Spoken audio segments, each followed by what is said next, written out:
Ada seorang murid bertanya pada guru, "Guru, tolong jelaskan padaku bagaimana engkau berjumpa dengan Tuhan?" Apa kata guru yang bijaksana?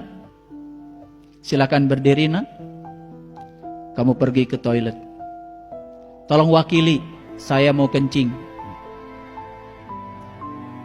Apa jawaban murid itu? "Guru, bagaimana mungkin saya bisa mewakili guru kencing? Karena kencing itu urusan sendiri-sendiri. Kencing saja urusan sendiri-sendiri dan tidak bisa diwakilkan. Hal yang sangat sepele. Bagaimana mungkin pertemuan dengan Tuhan bisa diwakilkan dan dijelaskan? Kamu hanya akan bisa merasakan sendiri saat kamu punya keinginan untuk menjumpainya." Makanya di Quran surat Al-Ankabut, surat Al-Ankabut ayat yang ke-5, Allah berfirman, "Man kana yarju liqa Allah fa inna ajalallahu la'aj." Barang siapa yang berharap jumpa dengan Allah, pasti saatnya akan tiba. Al-Ankabut ayat 5. Boleh nanti dibuka. Man kana yarju liqa Allah fa inna ajalallahu la'aj. Barang siapa yang berharap jumpa dengan Allah, pasti saatnya akan tiba. Syaratnya cuma satu, berharap. Berharap. Tetapi di Quran surat Yunus ayat 7 dan 8 ada ayat yang cerita kebalikannya. Innal ladzina la yarju liqa'ana waradu bil hayati dunya wajma'annu biha walladzina hum an ayatina ghafilun ulaika ma'wahumun nar bima kanu yaksibun. Innal ladzina la yarju liqa'ana, dan orang-orang yang tidak berharap jumpa denganku, kata Allah. Waradu bil hayati dunya, terlalu sibuk ngurusi dunia. Wajma'annu biha, bahkan dunia sudah menenteramkan dia, sudah sampai di zona nyaman dengan dunianya. Walladzina hum an ayatina ghafilun, dan orang-orang itu cenderung melalaikan tanda-tandaku. Ulaika ma'wahumun nar bima kanu yaksibun, pasti sengsara disebabkan apa yang dia perbuat. Jadi Quran cuma cerita dua, yang berharap pasti, yang tidak berharap juga tidak akan dihukum. Silakan mengambil risiko dari pilihannya. Makanya di dalam Quran surat Al-Baqarah ayat 45, 46 dan seterusnya, Allah berfirman, wasta'inu bisabri wassalah wa innaha lakabiratun illa alal khasiin. Minta tolonglah kepada Allah dengan sabar dan salat, dan itu amat sulit kecuali bagi orang-orang yang khusyuk. Siapa orang yang khusyuk?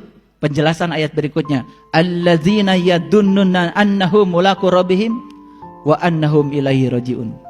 Orang yang khusyuk adalah orang yang yakin bahwa dia akan jumpa dengan Tuhannya. Jadi khusyuk itu harus diawali dengan proses perjumpaan. Perjumpaan mengantarkan pada proses pengenalan. Bagaimana mungkin kita bisa mengingat sesuatu yang kita tidak tahu? Kita hanya bisa mengingat sesuatu yang kita tahu. Makanya kita lihat cerita Nabi Musa mencari Tuhan. Itu diceritakan di banyak surat. Dan yang paling dominan itu di Quran surat Toha. Jadi kalau kita cerita dari surat Toha dari ayat 1, 2, 3 terus sampai pada puncaknya surat Toha ayat yang ke-14.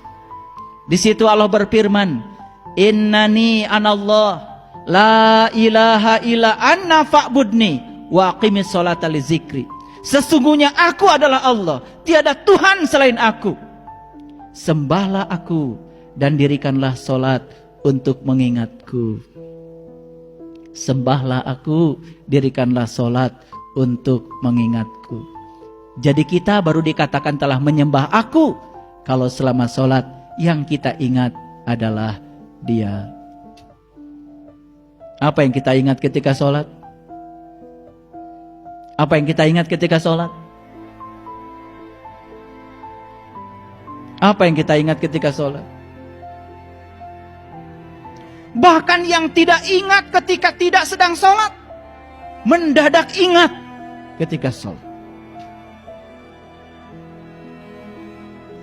Nyari penitik ketika enggak sholat sulit. Tapi begitu Allahu Akbar,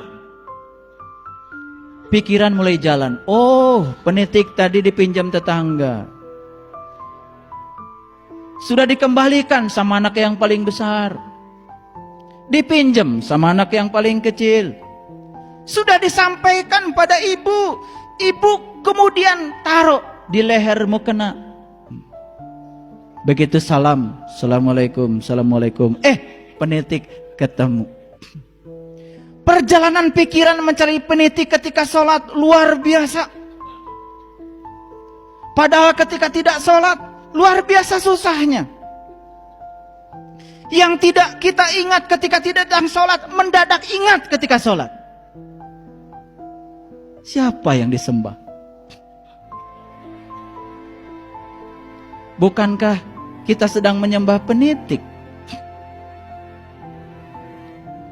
Fa'budni wa aqimis sholata li zikri. Sembahlah aku, dirikanlah sholat untuk mengingatku, kata Allah. Makanya coba lihat, itu surat Toha ayat 14. Itu surat Toha ayat 14, itu cerita siapa? Jujur,